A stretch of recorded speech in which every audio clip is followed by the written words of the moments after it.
Tous, aujourd'hui, je vous parle de la manière dont je me suis intéressée à, aux valeurs universalistes, comment je me suis positionnée contre le sectarisme.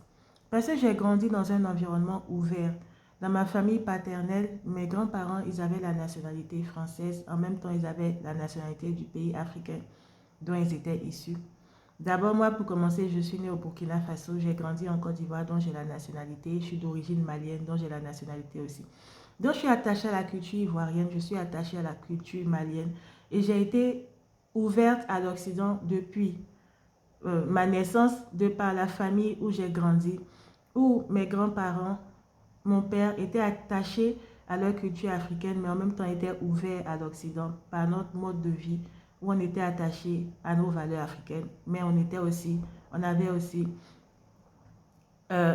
aussi ce contact avec la culture occidentale. Donc moi, j'ai été élevée à cheval entre la culture occidentale et la culture malienne, la culture ivoirienne, sans parler de mes attaches avec la culture burkinabé qui m'a conduite à m'intéresser, par exemple, au modèle de gouvernance développé par Thomas Sankara en termes de aligné avec les idéaux de justice sociale et de protection des plus pauvres. Donc, pour revenir à mon intérêt pour l'universalisme, j'ai lu dans la bibliothèque de ma mère plusieurs livres comme le baron La baronne rentre à 5 heures de Nadine de Rothschild. Je ne sais pas si on dit Rothschild ou bien Rothschild. Ma mère lisait ce livre.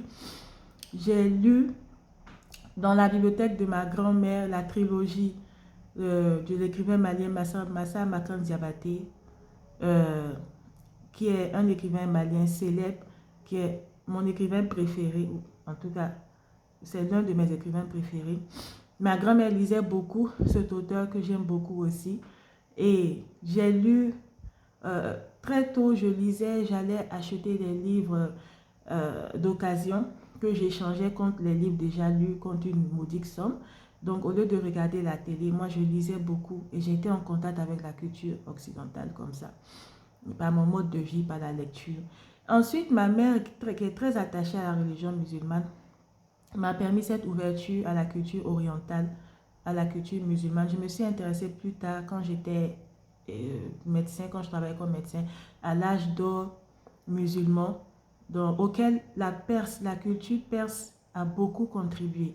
Il y a des savants comme Ibn Sina, Ibn Roche, voilà, qu'on a renommé Averroès, Avicenne, qui ont beaucoup contribué aux découvertes en médecine dans le domaine de l'ophtalmologie, de la lutte contre la tuberculose, mais aussi au modèle occidental qu'on nous présente aujourd'hui. Tout ce qui concerne l'état de droit, etc., etc., vient de ces savants-là, vient de cette région du monde. C'est ainsi que je me suis intéressée à l'Asie centrale, à l'Asie en général, aux grands conquérants de cette zone, comme Cyrus le Grand, qui a été l'un des plus grands rois de ce monde parce qu'il était aligné avec des valeurs humanistes et universalistes, attaché à la tolérance envers les autres peuples qui n'étaient pas de sa culture. Donc j'ai toujours été intéressée par tout ce qui est justice sociale, tout ce qui est universalisme, humanisme.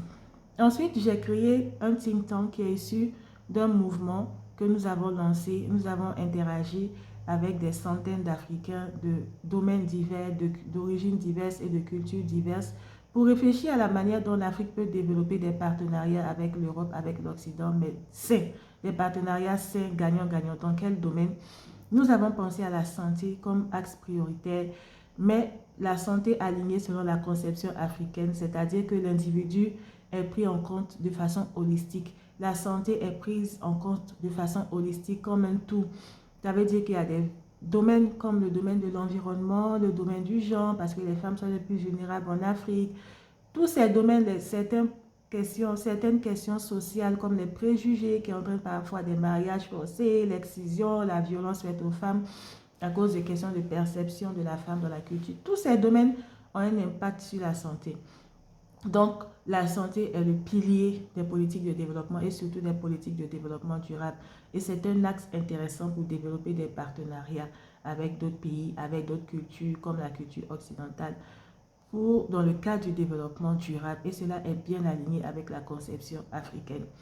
Donc, dans ce cadre, nous avons élaboré un manifeste où nous avons fait ressortir les valeurs humanistes qui doit pousser le panafricanisme africain à s'ouvrir à d'autres cultures, à s'aligner avec des valeurs universelles dans le cadre du développement du continent africain, de la croissance économique et en prenant la santé comme axe principal, ce qui est bien aligné avec notre conception africaine du monde. Voilà comment je me suis intéressée à l'industrie pharmaceutique en Asie centrale, notamment dans un pays comme l'Ouzbékistan, qui organise régulièrement des congrès internationaux auxquels participent des pays comme le Canada et des pays d'Europe, de la Suisse, etc., qui s'intéressent beaucoup à cette zone. Vous savez que l'industrie pharmaceutique est en plein essor en Asie centrale, en Asie du Sud-Est, et ces pays même en Asie du Sud-Est sont un peu considérés comme l'usine pharmaceutique du monde parce qu'ils sous-traitent un peu l'activité de la Chine dans ce domaine. Et l'Ouzbékistan a développé une politique offensive en matière d'attraction d'investisseurs et de développement de partenariats dans le domaine de l'industrie pharmaceutique. Mais comment renforcer ces partenariats en étant aligné avec la dynamique de développement durable qui est la norme en termes de gouvernance moderne qui est partagée par des puissances, des pays comme le Canada, les États-Unis, comme l'Union européenne. Tout le monde est aligné sur les exigences du développement durable, sur les objectifs de développement durable. Donc, pour développer des partenariats avec ces pays, on doit aussi s'aligner avec ce modèle de développement qui intègre les objectifs de développement durable comme plan d'action, comme voilà un peu, comme stratégie, tout en tenant compte de ses propres priorités nationales, parce que c'est ce qui a été défini dans l'agenda 2030. Dans ce cadre, l'Ouzbékistan, l'industrie pharmaceutique, moi en tant que consultante fondatrice d'Amétis Conseil, j'ai développé beaucoup de propositions, j'ai développé beaucoup d'axes de réflexion autour de la manière dont l'industrie pharmaceutique peut s'aligner avec les exigences du développement durable, notamment en développant des modèles de production qui sont alignés avec les agendas au niveau européen et au niveau international, notamment la réduction de l'utilisation du plastique d'ici 2045.